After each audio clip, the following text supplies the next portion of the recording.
హైడ్రా కూల్చివేతలతో నిర్వాసితులైన బాధితులకు double bedroom ఇల్లు కేటాయించినా వారి కష్టాలు తీరడం లేదు. తనకు కనీసం తాగడానికి సైతం నీళ్లు లేవంటూ ఆవేదన వ్యక్తం చేస్తున్నారు. దిల్సుఖ్ నగర్ మూసీ పరివాహక ప్రాంతం నుంచి హైడ్రా మున్సిపల్ అధికారులు వనస్థలిపురం డబుల్ బెడ్రూమ్ ఇల్లుకు బాధితులను తరలించారు.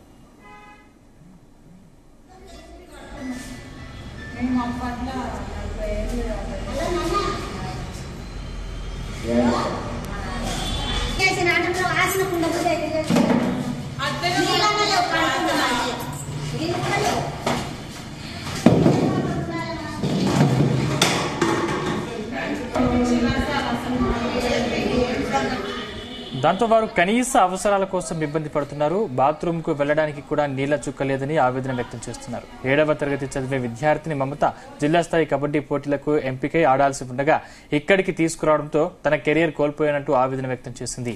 తమ పిల్లలు పరీక్షలకు కూడా వెళ్లలేదని మరికొందరి తల్లిదండ్రులు తమ గోడు వెళ్లబోసుకున్నారు.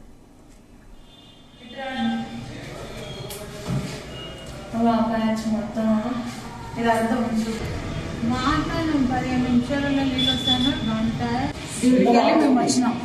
డ్యూటీకి వెళ్ళి వచ్చినాక ఇక కాల్ చేయాలి. ఇక మేము 2 రోజులు వచ్చి చూసుకోవాలి కదా సార్. ముందు ఎట్లున్నాయి ప్లాట్లు కొంచెం కడుక్కొని ఇవ్వడము లేకపోతే ఏమన్నా చేయడము చేసుకుంటే బాగుంటుండే. లేదు బాగున్నాయి అన్ని కడిగి చేసినాం అని అన్నారు. బాగున్నాయి అన్నారు. వీడికి వచ్చిన సామాన్లు అన్నీ ఎక్కించింది. వాళ్ళు 5 మంది వచ్చారు. అందరు కలిసి సామాన్లు ఎక్కించారు. మా వాళ్ళు ఎక్కించారు. మళ్ళీ ఇక్కడికి వచ్చినాక సామాన్లు దింపుకునేటప్పుడు మేమే ఉన్నాం. ఇక్కడికి వచ్చినాక ఇక 7 గంటలు ఇస్తారేమో అనుకున్నాం. పోర్షన్ 7 వేయలే 8 వేయలే 9 లాస్ట్లో ఇచ్చారు. సరే లాస్ట్లో ఇచ్చారు కదా అనుకున్నాం. ఇక్కడికి వచ్చి చూస్తే ఒకటే లిఫ్ట్ ఉంది. ఆ లిఫ్ట్ ఇట్లా పొద్దుగాల 8 నుంచి 1 గంట వరకు అంట. 1 గంట నుంచి 3 గంటలు 3 గంటలకు చేసి మళ్ళీ నైట్ 9 గంటల వరకు అంట. 2 లిఫ్ట్లు ఉంటే ఒకటే పని చేస్తుంది.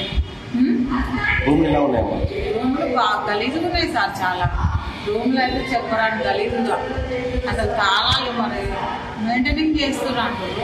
మెయింటైనింగ్ చేసేటోళ్ళు మరి ఆ సీట్లు వేసుకున్నదంతా ఎట్లా ఉంచుతారు సార్ రూమ్లో. నాకు ఆయన పని కష్టం చూసిన వెంటనే మాకు ఇప్పుడు పని చేసుకుంటాము. మాకు లేకపోతే వెళ్ళదు. ఆటలు నీళ్ళు అయితే ఇంతవరకు లేదు సార్. మేము నైట్ వచ్చినాము. మేము సామాన్లు అన్ని పైకి వేసుకున్న వల్ల అసలు రూమ్ చూసే వల్ల ఏం బాగాలేదు. ఇక్కడ అధికారులు అందరూ పోలీసులు వచ్చి మీరు ఇక్కడ నుంచి వెళ్ళిపోండి అంటే మేము ఎక్కడ వెళ్ళిపోక ఇక్కడ వస్తే ఇక్కడ వాటర్ రావట్లే ఏం రావట్లే. నైట్ 12 అయ్యింది. సామాన్ అన్ని సర్దుకునేసరికి ఇంకా ఇక్కడికి వచ్చినాక వాటర్ లేదు ఏం లేదు. అన్నం తినేకి కూడా ఏం లేదు. 1 అయ్యింది తిని పండుకునేసరికి 6 కొలుతే అన్నారు వాటర్. 6 కొలితే లేరు. ఇంకా వాటరే లేవు. వాష్రూమ్ చేయడానికి కూడా వాటర్ లేవు సార్. కానీ మాకు వాష్రూమ్ చేయడానికి వాటర్ లేవు కాబట్టి అన్ని మంచిగా చేస్తే బాగుంటాయి. అక్కడ స్కూల్స్ అన్ని వదిలిపెట్టేసి వచ్చి డ్యూటీకి వెళ్ళి మేము వచ్చినాం.